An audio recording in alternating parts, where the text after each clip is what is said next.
கேட்டதை பார்க்கிலும் கேளாததை அதிகமாய் பெற்றவள் நான், பெற்றவள் நான். கேட்டதை பார்க்கிலும் கேளாததை அதிகமாக பெற்றவள் நான், பெற்றவள் நான். உம் தயாளத்தின் உதாரணமாய் நீர் என் வாழ்வை மாற்றி விட்டீரே. ஏங்கீரே போதுமானவரே, தேவையிலும் அதிகமானவரே. ஏங்கீரே போதுமானவரே, என் தேவையிலும் அதிகமானவரே. என்னை கையேந்த விடல, என்னை தலை குனியும் விடல, என்னை கையேந்த விடல, என்னை தலை குனியவும் விடல.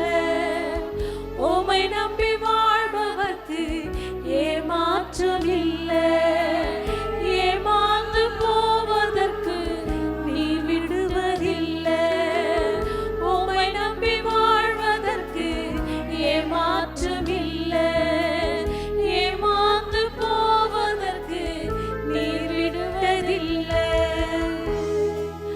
குப்பையில் பிறந்து கிருபையால் அரியணை அமர்ந்தவள் நான், அமர்ந்தவள் நான். குப்பையில் பிறந்து கிருபையால் அரியணை அமர்ந்தவள் நான், அமர்ந்தவள் நான். உம் கிருபைக்கு உதாரணமா நீர் என் வாழ்வை மாற்றி விட்டீரே.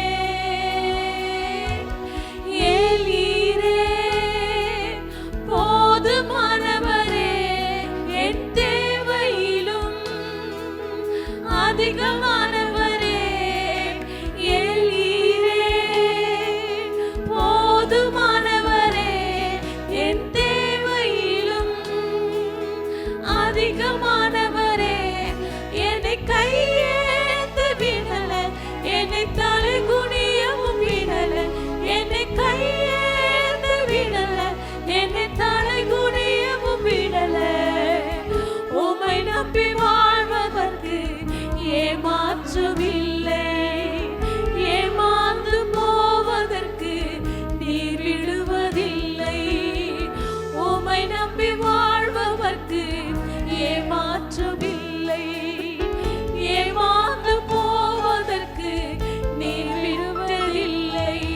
குப்பையில் பிறந்து கிருபையால் அரியணையில் அமர்ந்தவள் நான், அமர்ந்தவள் நான். குப்பையில் பிறந்து கிருபையால் அரியணையில் அமர்ந்தவள் நான், அமர்ந்தவள் நான். உம் கிருபைக்கு உதாரணமா நீர் என் வாழ்வை மாற்றி விட்டீரே. ஏங்கீரே போதுமானவரே, என் தேவையிலும் அதிகமானவரே. ஏலீரே போதுமானவரே,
அதிகமானவரே என்னை கையேந்த விடல, என்னை தலை குனியவும் விடல, என்னை கையேந்த விடல, என்னை தலை குனியவும் விடல. உம்மை நம்பி வாழ்பவர்க்கு ஏமாற்றம் இல்லை, ஏமாந்து போவதற்கு நீர் விடுவதில்லை. உம்மை நம்பி வாழ்பவர்க்கு ஏமாற்றம் இல்லை, ஏமாந்து போவதற்கு நீர் விடுவதில்லை. அவரை நம்பி வாழ்பவர், அவரை நம்பி வந்தவர்கள், அவரை தேடி ஓடி வருவர்களை கர்த்தர் ஒரு நாளும் ஒருபோதும் ஒரு நிமிஷம் கூட நம்மை கைவிடாத தேவன். அவர் கண்ணின் கருவிழி போல இந்த நிமிஷம் வரை காப்பாற்றி நடத்துகிற தேவன். இந்த நிமிஷம் வரை அவரல்லவா நம்மை இந்த நிமிஷம் வரை ஏந்தி சுமந்து தப்பிவித்து எல்லா சூழ்நிலையிலும் அவரை நம்பி வந்தவர்களை அவர் வாழ வைக்கிற தேவன்.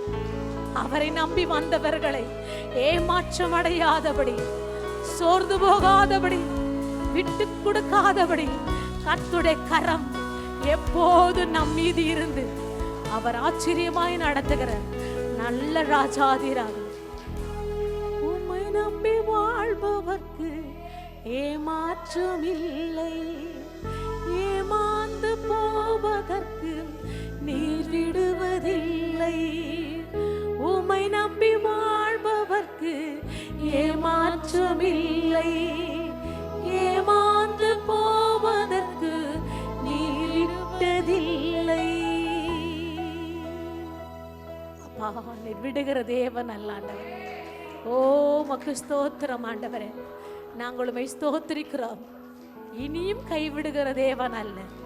அவர் ஒரு தகப்பனாய், ஒரு தாயாய் நம்ம ஏந்தி சுமந்து எல்லா நிலவரத்திலும் அவருடைய கரம் நம்மை நடத்தி கொண்டிருக்கிறதுக்காய் அவரை ஸ்தோத்திரிக்கும் பொழுது அவர் நம்மை விட்டு கொடுக்காதவர்.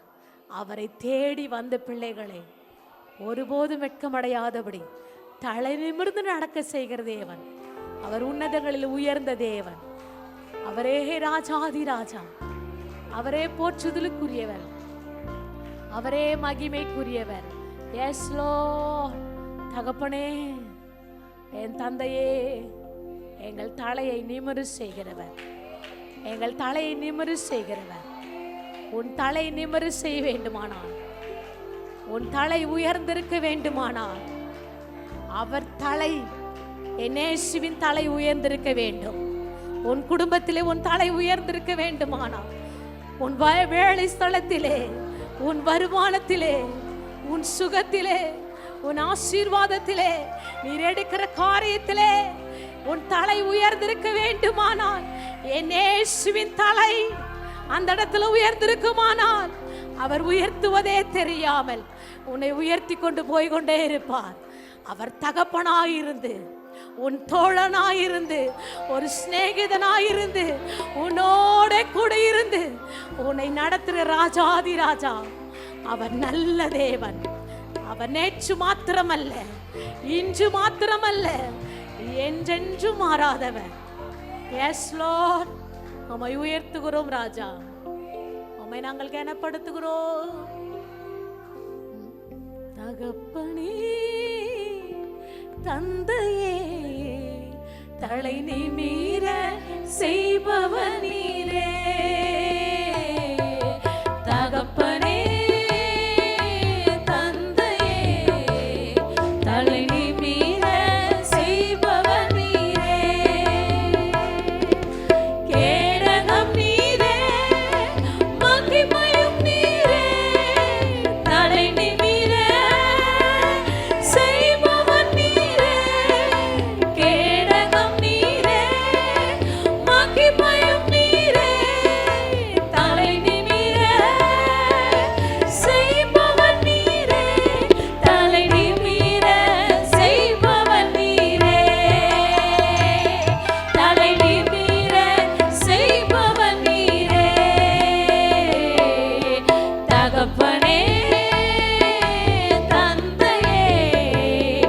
தலை நிமிர செய்பவர் நீரே. தகப்பனே தந்தையே தலை நிமிர செய்பவர் நீரே.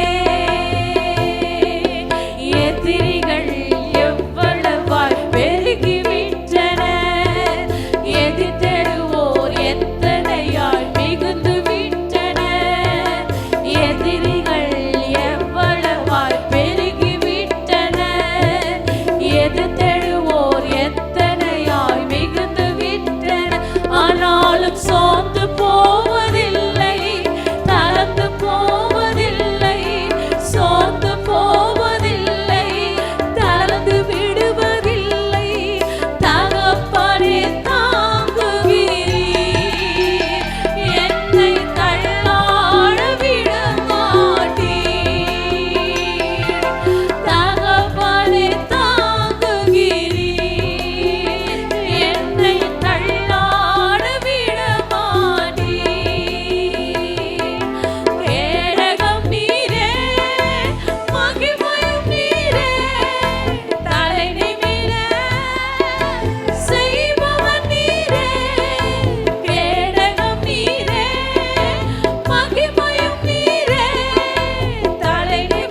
நாங்கள் உம்மை உயர்த்துகிறோம் ஆண்டவர்.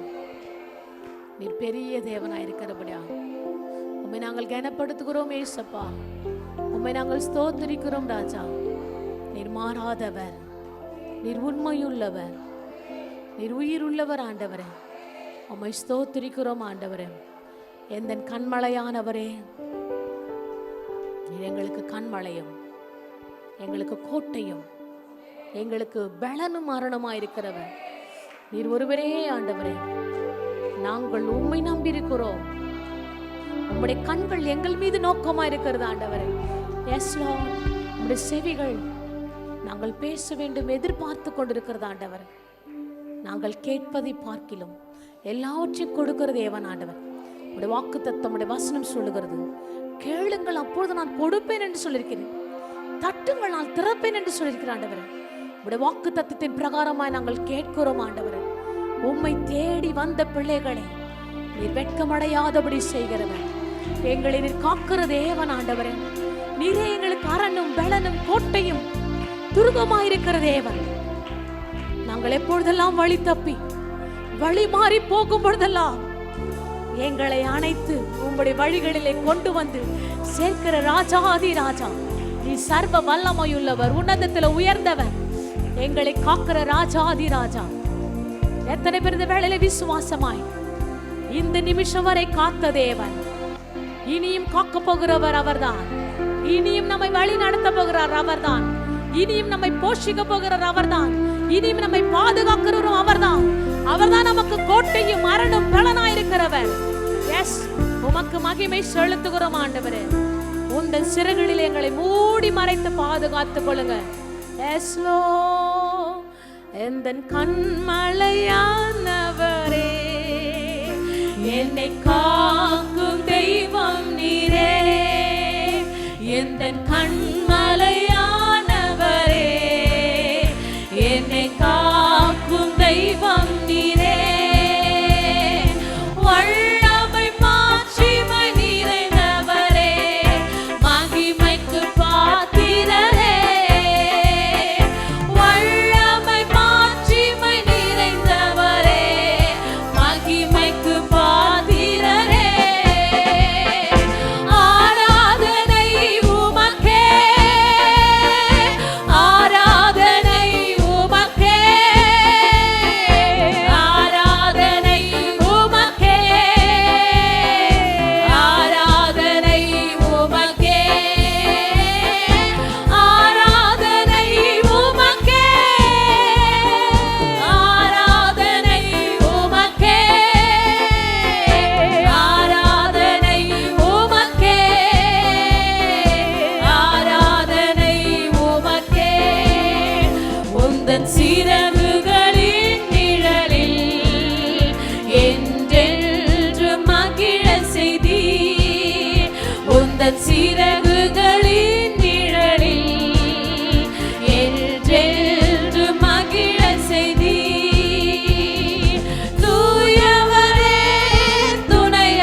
சிறகுகளின் நிழலில் என்றென்று மகிழ செய்தி.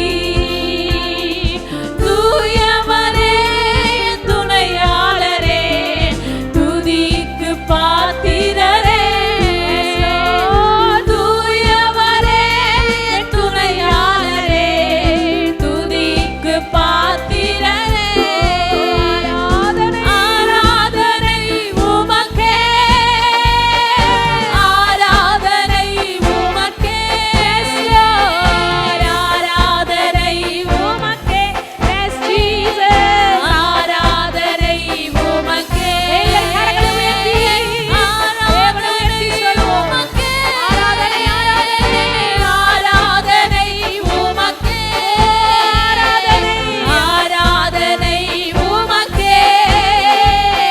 உமக்கே.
புகழ்ந்து பாடிடுவேன். ராஜா நீ செய்த, ராஜா நீ செய்த, ராஜா நீ செய்த நன்மைகளை, அவருடைய கிருபை இல்லை என்றார், அவருடைய தயவு இல்லை என்றார், அவர் இரக்கம் இல்லை என்றார், அவர் பரிபூர்ண நன்மை நம்மோடு இல்லை என்றால் நாம் நிற்கவே முடியாது.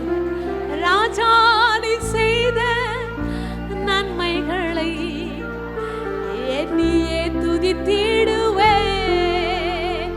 ராஜா நீ செய்த எத்தனை நன்மைகள், எத்தனை அதிசயத்தை நாம் கண்டிருக்கிறோம். நினைக்க கூடாத காரியங்களை கர்த்தர் உனக்காய் செய்து முடித்து ஆச்சரியத்தின் வழியிலே உன்னை நடத்தி கொண்டு சென்று கொண்டிருக்கிறார். நினைக்க கூடாத அற்புதங்களையும் நன்மைகளையும் கர்த்தர் செய்து கொண்டுதான் இருக்கிறார். இனியும் செய்ய போகிறவர் அவர் ஒருவர் தான். ராஜா நீ செய்த நன்மைகளை எண்ணியே துதித்திடுவேன், எண்ணியே துதித்திடுவேன், எண்ணியே துதித்திடுவேன்.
புகழ்ந்து பாடிடுவேன்.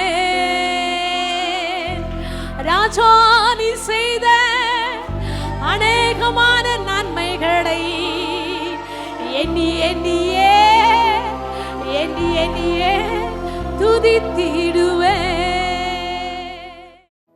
இயேசு கிறிஸ்துவின் நாமத்தில் உங்களை வாழ்த்துகிறோம். மீண்டுமா எஸ்கேஎம் திருச்சியுடைய லைவ் ஆராதனைக்கு அழைக்கிறோம். நல்ல ஆண்டவரே, இந்த காலை வேலைக்கு சுபிக்கிறோம். இந்த எலக்ட்ரிக் பவர், ஆடியோ, வீடியோ எல்லா விதமான பொருட்களை மறைத்து கொள்ளும் ஆண்டவர். அடியனை மறைத்து நீங்கள் பேசுகிற இந்த வசனங்களை நான் புரிந்து கொள்ள தேவாவியான இயேசு முடியா ஸ்தோத்திரம். இயேசு கிறிஸ்து நாமத்திலே ஜெபிக்கிறேன் நல்ல பிதாவே, ஆமேன். காலையிலே நாம் பார்க்க போகிற தலைப்பு, என் வருமானத்தை திட்டமிட செய்வார். என் வருமானத்தை திட்டமிட செய்வார். எப்படி ஆண்டவர் நம்முடைய வாழ்க்கையை திட்டமிடுகிறாரோ அதே போல தான் நம்முடைய வாழ்க்கைக்கு தேவையான வருமானத்தை கூட அவர் திட்டமிடுகிறார் என்று நாம் வேதத்தில் வாசிக்கிறோம்.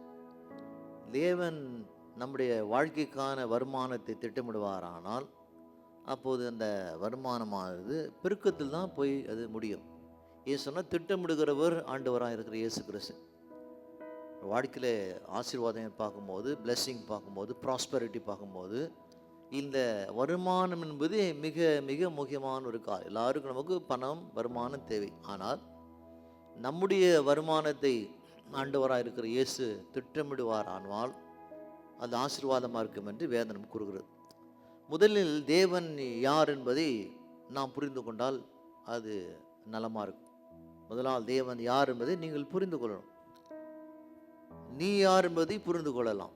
தேவன் யார் என்பதை நாம் புரிந்து கொள்வோமானால் அப்போது நாம் யார் என்று நாம் புரிந்து கொள்ளலாம். நாம் கிறிஸ்துக்குள்ளே யார் என்பதை நாம் புரிந்து கொள்ளலாம். இந்த காலையில் 1 நாளாகமும் 29ஆம் அதிகாரத்திலிருந்து சில காரியங்களை, வசனங்களை நாம் பார்க்கலாம். 1 நாளாகமும் 21 10ஆம் வசனம். ஆகையால் தாவீது சபை அனைத்தும் கண்களுக்கு முன்பாக கர்த்தருக்கு ஸ்தோத்திரம் செலுத்தி சொன்னது. தாவீது அங்கே இருக்கிற அந்த சபையாருக்கு முன்பதாக என்ன செய்கிறான்? கர்த்தருக்கு முன்பதாக ஸ்தோத்திரம் செய்கிறான். Praise the Lord. ஸ்தோத்திரம் செலுத்தி என்ன சொல்ல வரான் என்பதை நாம் பார்க்குறோம். என்ன சொல்ல வருகிறார் இங்கே தாவீது? எங்கள் தகப்பனாகி இஸ்ரவேல் தேவனாகிய கர்த்தாவே, சதா காலங்களும் தேவரீர் ஸ்தோத்திரம் உண்டாவதாக. முதல்ல தாவீது தேவனை யார் என்று புரிந்து கொள்கிறார். என்ன சொல்றார்? எங்கள் தகப்பனாகி இஸ்ரவேலின் தேவனே.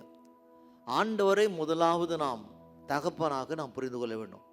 எப்படி ஒரு தகப்பன் தன் பிள்ளையை நடத்துகிறாரோ அதே போல தேவன் எனக்கு தகப்பனாக இருக்கிறார். ஆண்டவர் என் வாழ்க்கை நடத்துவார், என் வருமானத்தை தேவன் திட்டமிடுவார் என்று நாம் புரிந்து கொள்ள வேண்டும். தாவீது சொல்ற காரியம் என்ன? தாவீது சொல்றார், என்னுடைய தகப்பன், நம்முடைய தகப்பன் எப்படிப்பட்டவர் என்பதை தாவீது நமக்கு சொல்றார். சதா காலங்களில் தேவரி ஸ்தோத்திரம் உண்டாவதாக. எப்போதும் ஆண்டவரே உம்முடைய நாமத்துக்கு ஸ்தோத்திரம் உண்டாக வேண்டும் என்று தாவீது இதை ஆரம்பிக்கிறார். பிறகு சொல்றார், கர்த்தாவே, மாட்சிமையும் வல்லமையும் மகிமையும் ஜெயமும் மகத்துவமும் உம்முடையவைகள். முதலாவது ஆண்டவரை யார் என்று புரிந்து கொண்ட தாவீது சொல்றார், தாவீதின் பார்வைக்கு தேவன் எப்படிப்பட்டவர் அதை நாம் புரிந்து கொள்ள வேண்டும். தாவீதின் பார்வைக்கு தேவன் எப்படிப்பட்டவர்? மாட்சிமையும் வல்லமையும் மகிமையும் ஜெயமும் மகத்துவம் உள்ளவர். நம்முடைய வாழ்க்கையில் தேவன் எப்படிப்பட்டவர் என்பதை நாம் புரிந்து கொள்ள வேண்டும். நம்முடைய வாழ்க்கையிலே, உங்கள் வாழ்க்கையுடைய வருமானத்துக்கு, எதிர்காலத்துக்கு, நன்மைக்கு அவர் மாட்சிமை உள்ளவராக இருக்கிறாரா, இல்லை வல்லமை உள்ளவராக இருக்கிறாரா, மகிமை உள்ளவராக இருக்கிறாரா, ஜெயம் கொடுக்கிறவராக இருக்கிறாரா, மகத்துவம் உள்ளவராக இருக்கிறாரா என்பதை முதலாவது நாம் புரிந்து கொள்ள வேண்டும். இதை தாவீது புரிந்து கொண்டார். தாவீது புரிந்து கொண்டு தான் என்ன சொல்றார்? ஆண்டவரே, என்னுடைய பார்வைக்கு எப்படி இருக்கிறீர்? நீ மாட்சிமையும் வல்லமையும் மகிமையும் ஜெயமும் மகத்துவம் உடையவர். ஆண்டவர் எல்லாவற்றையும் வைத்திருக்கிறார் என்பதை முதலாவது நாம் புரிந்து கொள்ள வேண்டும். தேவனை முதலாவது நாம் யாருன்னு நாம் புரிந்து கொள்வோமானால் பிறகு நாம் யார் என்பதை நாம் புரிந்து கொள்ளலாம்.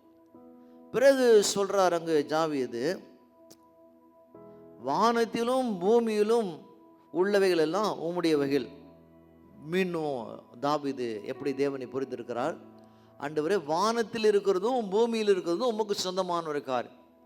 சரி, வானத்திலும் பூமியிலும் இருக்கிற காரியம் தேவனுக்கு சொந்தமான காரியமாக இருக்குமானால் அதுக்கு சொந்தக்காரராய் அவர் இருக்கிறவராய் இருக்கிறபடினால் நாம் தேவனை இப்படியாய் நாம் பார்க்கும்போது மாட்சிமை உள்ளவர், வல்லமை உள்ளவர், மகிமை உள்ளவர், ஜெயம் உள்ளவர், மகத்துவம் உள்ளவர் பார்க்கும்போது அனைத்து காரியங்களே நம்முடைய கையில் வைத்திருக்கிற தேவன் அதை நமக்கு கொடுக்குவது லேசான காரியம் என்று வேதம் நமக்கு போதிக்கிறது. பிறகு சொல்றார், கர்த்தாவே ராஜ்யமும் உம்முடையது, தேவரீர் எல்லாருக்கும் தலைவராய் உயர்ந்திருக்கிறீர். ராஜ்யம் மட்டுமல்ல, எல்லாருக்கும் தலைவராக உயர்ந்திருக்கிறீர். இந்த உலகத்திற்கு எல்லா விதமான அதிபதிக்கும் ராஜாக்களுக்கும் நீ தலைவராக இருக்கிற என்று தாவீது தேவனை பார்க்கிறார். நம்முடைய வாழ்க்கையில் பார்க்கும்போது ஒரு இடத்துல நாம் வேலை செய்தாலும் பணி செய்தாலும், ஒரு அலுவலகத்திலே நமக்கு மேல் அதிகாரி காணப்பட்டாலும் கூட, இவை எல்லாவற்றுக்கும் அந்த அதிகாரிக்கு மேலே நம்முடைய தேவன்தான் ஆளுகை செய்கிறார் என்று அதை நாம் புரிந்து கொள்வோமானால், அப்போது நாம் நம்மை குறித்து நாம் பயப்பட மாட்டோம். நாம் நம்முடைய வேலை சிலத்தில் என்ன செய்ய மாட்டோம், நம்மை குறித்து நாம் பயப்பட மாட்டோம். ஏன் பயப்பட மாட்டோம்? தாவீது புரிந்து கொண்டது போல ஆண்டவர் எப்படிப்பட்டவர், வானத்துக்கும் பூமிக்கும் சகல அதிகாரம் உள்ளவர் என்று தாவீது வாசிக்கிறோம். அவர் தலைவராக இருக்கிறார். சொல்லிட்டு மீண்டும் சொல்றார் தாவீது, ஐஸ்வர்யமும் கனமும் உம்மாலே வருகிறது. சொல்ற ஆண்டவர், பணமும் புகழும் உம்மாலே வருகிறது. நம்முடைய வாழ்க்கையில் நாம் பணத்தை நாம் தேடி நாம் ஓடும்போது, புகழை நாம் தேடி ஓடும்போது அதை நாம் பிடிக்க முடியாது. ஒருவேளை நாம் பிடித்தால் கூட அது நிரந்தரமாக அதிக நாள் நம்மோடு கூட நிலைத்திருக்கிறார். நம்முடைய வாழ்க்கையிலே இங்கு தாவீது தேவனை புரிந்து கொண்ட வண்ணமாக நாம் புரிந்து கொள்வோமானால், ஐஸ்வர்யமும் கனமும் உம்மாலே வருகிறது. நம்முடைய திறமைனாலேயோ இல்லை படிப்பினாலேயோ இல்லை வேலையினாலேயோ இல்லை கடின உழைப்பினாலேயோ வருகிறது அல்ல. நாம் திறமையாய் வேலை செய்ய கர்த்தர் கிருபை செய்கிறார். கடினமாய் நாம் உழைக்கும் போது அதுக்கான பலத்தை கொடுக்கிறார். இதெல்லாம் நாம் புரிந்து கொள்வோமானால் அப்போது நமக்கு தெளிவான சிந்தனை, என்ன சிந்தனை வரும்? இதெல்லாம் எனக்கு கொடுப்பதற்கு என்ன செய்கிறார்? ஐஸ்வர்யமும் கனமும் உம்மாலே வருகிறது. ஒருவரை உயர்த்தவும் கனப்படுத்தவும் வருமானத்தை கொடுக்கவும் அந்த வருமானத்தை திட்டமிடுகிறவர் ஆண்டவராக இருக்கிற இயேசு என்பதை எப்படி தாவீது புரிந்து கொண்டாரோ, அதே போல ரட்சிக்கப்பட்ட மகனாய் மகளாக இருக்கிற நாம் அதை நாம் புரிந்து கொள்வோமானால் அப்போது உங்கள் வாழ்க்கையிலே எங்கள் நன்மையை காணலாம். ஐஸ்வர்யமும் கனமும் உம்மாலே வருகிறது. எவரையும் மேன்மைப்படுத்தவும் பலப்படுத்தவும் உம்முடைய கரத்தினாலே ஆகும். எவரையும் மேன்மைப்படுத்த முடியும். அவங்க எப்படிப்பட்டவர் அது முக்கியமல்ல. அவர்கள் தாவீது புரிந்து கொண்டது போல புரிந்து கொள்வாரானால் எவரையும் அவரால் மேன்மைப்படுத்த முடியும். என்ன சொல்றார் இங்கே தாவீது? எவரையும் மேன்மைப்படுத்தவும் பலப்படுத்தவும் உம்மாலே உம்முடைய கரத்தினால் ஆகும். யாரை வேண்டுமானாலும் கர்த்தர் உயர்த்தலாம், யாரை வேண்டுமானாலும் கர்த்தர் ஆசீர்வதிக்கலாம், யாரை வேண்டுமானாலும் கர்த்தர் கனப்படுத்தலாம். அப்படி தேவன் செய்ய வேண்டுமானால் முதல்ல தாவீது சொல்ற காரியம் என்ன? முதல்ல தேவன் யார் என்பதை நாம் புரிந்து கொள்ள வேண்டும். முதல்ல அவர் சொன்னாரா, தேவன் என்னுடைய தகப்பனாக இருக்கிறார், அதில் நாம் புரிந்துவோம். ரெண்டாவது சொல்கிற காரியம் என்ன? அவர் சொல்கிற காரியமானது மாட்சிமையும் வல்லமையும் மகிமையும் ஜெயமும் மகத்துவம், இப்படியெல்லாம் ஆண்டவரை நாம் புரிந்து கொள்வோமானால் அப்படி தேவன் நம்மை மேன்மைப்படுத்துவார் என்பதை நாம் புரிந்து கொள்ளலாம். ஒருவேளை இப்போது, ஒருவேளை இந்த மாதம் இல்லை கடந்த மாதம் பல விதமான நெருக்கங்கள் கஷ்டங்கள் மத்தியிலே நாம் கடந்து வந்தால் கூட இதெல்லாம் நம்முடைய வாழ்க்கையில் தொடர்ந்தோ இல்லை தொடரப்போவதல்ல, நீடிக்க போவதல்ல. இதெல்லாம் ஒரு நேரத்தில் ஒரு ஒரு ஒரு ஒரு மாதத்தில் இது முடிவுக்கு வரதான் போகிறது. பிறகு ஆண்டவர் என்ன செய்வார்? என்னை மேன்மைப்படுத்துவார், உயர்த்துவார், ஆசீர்வதிப்பார் என்ற அந்த விசுவாசம் நமக்கு வர வேண்டும் என்று தேவன் நமக்கு போதிக்கிறார். தேவனை நாம் புரிந்து கொண்டால் நாம் வருத்தப்பட வேண்டிய அவசியம் கிடையாது, கவலைப்பட வேண்டிய அவசியம் கிடையாது. நம்முடைய வருமானத்தை திட்டமிட பிறகு உதவி செய்வார் நமக்கு விசுவாசம் வரும். அதெல்லாம் தேவனை புரிந்து கொள்ள வேண்டும். தேவனை நாம் புரிந்து கொள்வோமானால் அப்போது நம்முடைய வாழ்க்கையில் இருக்கிற பணங்களை குறித்து நாம் பயப்பட மாட்டோம். ஏன் பயப்பட மாட்டோம்? ஆண்டவர் தம்முடைய கரத்தினாலே என்னை உயர்த்துவார்னு நாம் விசுவாசிக்கிறோம். இது குறித்து புதிய ஏற்பாட்டில் நமக்கு மத்தேயிலே அங்கு நமக்கு எழுதப்பட்டுள்ள வசனமானது அங்கு ஆண்டவர் சொல்கிறார், மத்தேயு எழுதுகிறார். அங்கு மத்தேயு 6ஆம் அதிகாரம் எல்லாருக்கும் தெரிந்த வசனம்தான். ஆனால் சில நேரத்தில் அந்த வசனத்தை வாசிக்கும் போது சூழ்நிலைக்கு தகுந்த வண்ணமாக அந்த வசனமான நம்முடைய வாழ்க்கையிலுமே பலப்படுத்துகிறது. மத்தேயு 6ஆம் அதிகாரம் 31 நாம் ஆரம்பிக்கிறோம். ஆகையால் எண்ணத்தை உண்போம், எண்ணத்தை குடிப்போம், எண்ணத்தை உடுப்போம் என்று கவலைப்படாதீர்கள். தாவீது அங்கு சொல்றார், நான் கவலைப்பட மாட்டேன், ஏன் கவலைப்பட மாட்டேன், எவரையும் உயர்த்துவோம் அவருடைய கருத்தினால் ஆகும். மத்தேயு சொல்றார், நான் கவலைப்பட மாட்டேன், ஏன் கவலைப்பட மாட்டேன், இவைகள் எல்லாம் அஞ்ஞானிகள் நாடி தேடுகிறார்கள். தேவனை அறியாத ஜனங்கள் தான் செய்வாங்க, கவலைப்படுவாங்க. எதிர்காலத்தை குறித்து, வருமானத்தை குறித்து, பிள்ளைகள் குறித்து, படிப்பை குறித்து, திருமணத்தை குறித்து, மற்ற விதமான தேவைகள் குறித்து அஞ்ஞானிகள் என்ன செய்வாங்க, உலக ஜனங்கள் தேவனை குறித்து என்ன செய்வாங்க, பயப்படுவாங்க.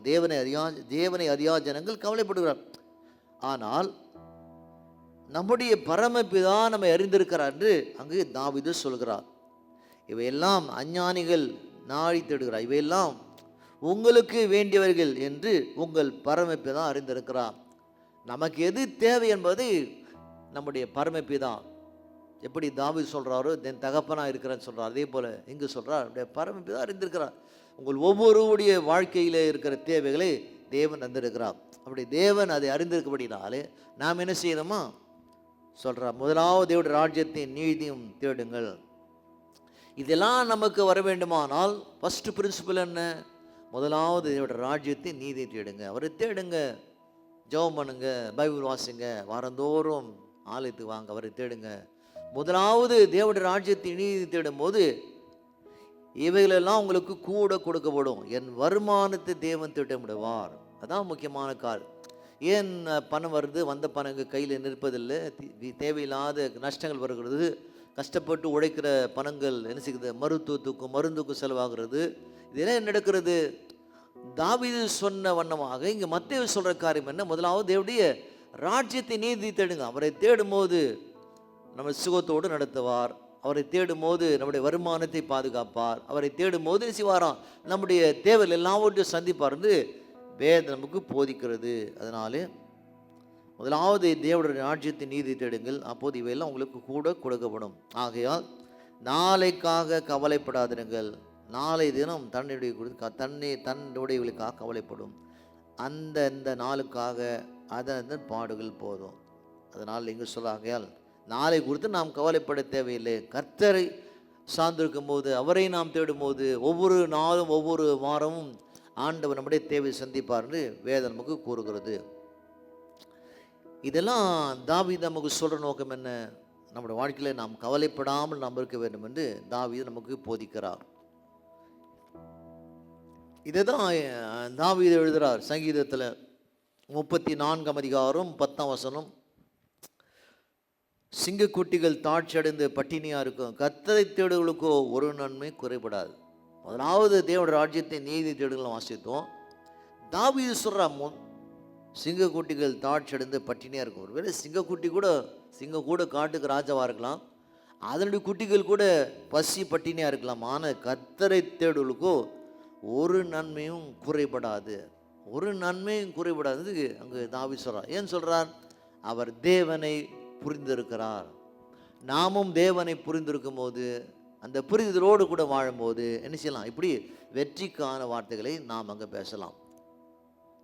1 நாளாகவும் மீண்டும் 29 அதிகாரத்துக்கு நாம் போகலாம். 29 அதிகாரம் 14 இப்படி மனப்பூர்வமாய் கொடுக்கும் திராணி உண்டாவதற்கு நான் எம்மாத்திரம், என் ஜனங்கள் எம்மாத்திரம், எல்லாம் உம்மால் உண்டானது உம்முடைய கரத்தினாலே வாங்கி உமக்கு நான் கொடுக்குறோம். தாவீது சொல்ற, ஆண்டவரே இதெல்லாம் என்னால் உண்டானதல்ல, ஆண்டவரே நான் இந்த ராஜாவாய் வந்தது உம்மாலே நான் வந்தேன். எங்கோ ஒரு இடத்துல ஆண்டவரே நான் ஆடு மேய்ப்பனாக இருந்தேன், ஆடு மேய்ப்பனாக இருக்கிற என்னை சாமுவேல் மூலமாக அபிஷேகம் செய்து சமஸ்திரவேலுக்கு என்னை ராஜாவாய் உயர்த்திருக்கிறேன். உயர்த்தின இப்போது நான் என்ன செய்கிறேன், இப்படி மனப்பூர்வமாய் கொடுக்கும் திராணி உண்டாவதுக்கு நான் ஏமாத்துறோம். ஆண்டவரே நான் எப்படி இருக்கேன், இப்போது என்னோட உயர்வுக்கு நீ தான் காரணம், அதனாலே செய்கிறேன், உம்முடைய பணிக்காக ஆலயத்துக்காக நான் மனப்பூர்வமாய் கொடுக்குறேன் என்று தாவீது சொல்கிறார். சொன்னது மட்டுமல்ல, என் ஜனங்கள் ஏமாத்திரம், எல்லாம் உம்மாலே உண்டானது உம்முடைய கரத்தினால வாங்கி உமக்கு கொடுத்தோம். ஆண்டவர் இது எங்களுடைய, இந்த பொண்ணும் பொருளும் இதெல்லாம் எங்களுடையதல்ல, உம்முடைய கரத்தில் வாங்கி நாங்கள் உமக்கிட்டே கொடுத்தோம் என்று தாவீது சொல்வதை நாம் வாசிக்கிறோம். அதே போல் விசுவாசிகளாக இருக்கிற நாம் தெரிந்து கொள்ள வேண்டிய காரியம் என்ன, நாம் வைத்திருக்கிற பொருள் பணங்கள் வீடு சுகம் ஆரோக்கியம்லாம் நம்மால் வந்ததில்லை, தேவன் நமக்கு கொடுத்திருக்கிறார். தேவன் நமக்கு கொடுத்த காரியங்களை என்ன செய்ய வேண்டுமா, தேவனுக்காக அர்ப்பணிக்கிற மகனாய் மகளாய் நம்ம இருப்போமானால் அப்போது நம்முடைய வருமானத்தை தேவன் திட்டமிடுவார்னு வேதம் நமக்கு போதிக்கிறது. 15, உமக்கு முன்பாக நாங்கள் எங்களுடைய பிதாக்கள் எல்லாரை போலும் அரதேசிகளும் பரதேசிகளுமாக இருந்தோம்.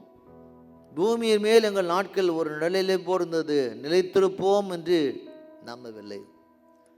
தாவீது ஆண்டவரே, எங்களை கடந்த காலத்தில் நாங்கள் பரதேசிகளை போகிறதா இருந்தோம். வீடு இல்லை, வாசல் இல்லை, படுக்க இடம் இல்லை, குடிக்க தண்ணீர் இல்லை, அடுத்த நாளுக்கான உணவு இல்லை, நாங்கள் பரதேசிகளை போல நாங்கள் இருந்தோம் என்று சொல்கிறார். எங்கள் நாட்கள் ஒரு நிழலை போர்ந்தது, நிலைத்திருப்போம் என்று நம்பவில்லை. அடுத்த வாரம் நாங்கள் உயிரோடு இருப்போம் என்ற நிச்சயத்திலே நாங்கள் வாழலை. உயிருக்கு உத்தரவாதம் இல்லாமல் தான் எங்கள் வாழ்க்கை காணப்பட்டது. அப்படி தான் நாம் கூட இருந்தோம், அநேகர் இருந்தோம். நம்முடைய வாழ்க்கையிலே உத்தரவாதம் இல்லாமல் தான் வாழ்ந்தோம்.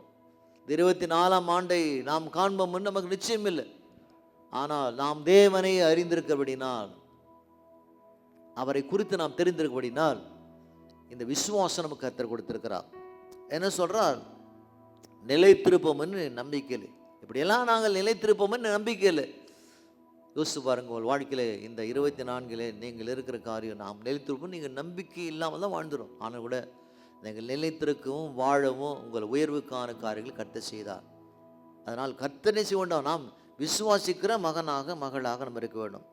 தொடர்ந்து சொல்றார், எங்கள் தேவனாகிய கர்த்தாவே, நம்முடைய பரிசுத்த நாமத்துக்கென்று